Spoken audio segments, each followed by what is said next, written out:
Around the same time you northerners will be curling up around the fire, and us southerners are dusting off the barbecue, a piece of fine art will be released and available to all, well, almost everyone. Every now and again, if you are lucky, a creation by another person or a group comes along that truly speaks to you. I'm talking about a book, music, art, or video games. For me, that series is Stalker.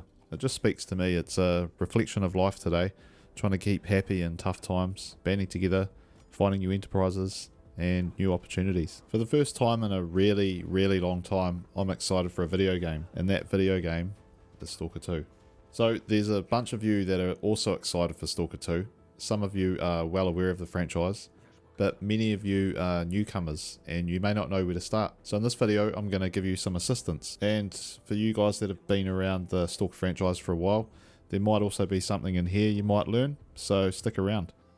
Now, the Stalker franchise consists of 3 main games: Shadow of Chernobyl, Clear Sky, and Call of Pripyat. These are the only 3 official games, and anything else is a mod. I feel it's important to make this distinction because there has been a lot of confusion in the community lately, especially with Anomaly and the very popular mod pack Gamma. If you've been playing those mods or you are going to play those mods, go right ahead.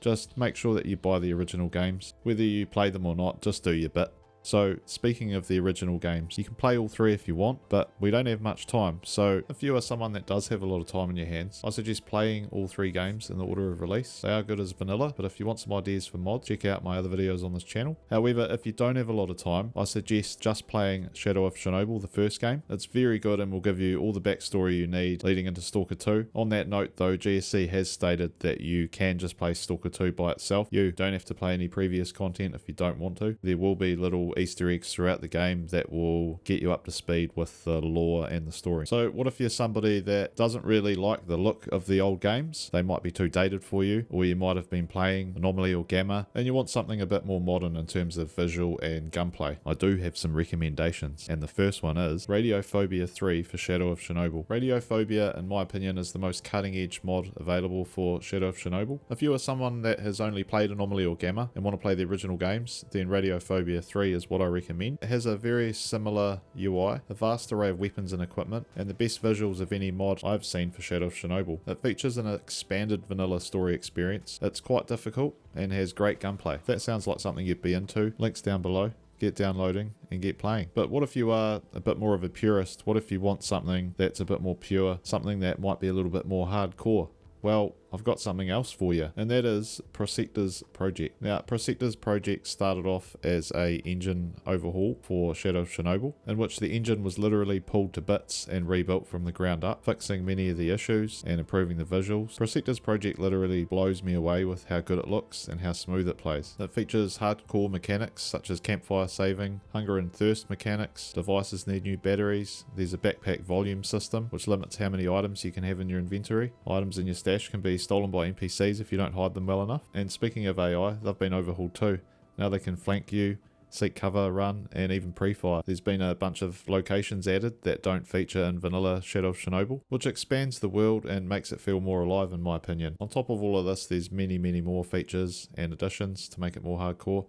And you can also toggle them off. Yes, that's right, in Prosectors Project you can toggle off a lot of the hardcore features and just enjoy the game as if it was a remastered version of Shadow of Chernobyl. Links for Prosectors Project are all down below. Once you have installed it, be sure to add the patch and then add the English translation on top of that, if of course the English translation is what you require. So pause the video, go download Prosectors Project, and while you're installing it, come back and watch the rest of the video. So what if you're somebody that has played all the Stalker games and you want to know more? There is another video game franchise that is very similar to Stalker, and that franchise is the Metro series. Metro consists of 3 games: Metro 2033, Metro Last Light, and Metro Exodus. Many of the guys that made the Metro series also worked on Stalker in the early days. Now the Metro games are very linear compared to Stalker.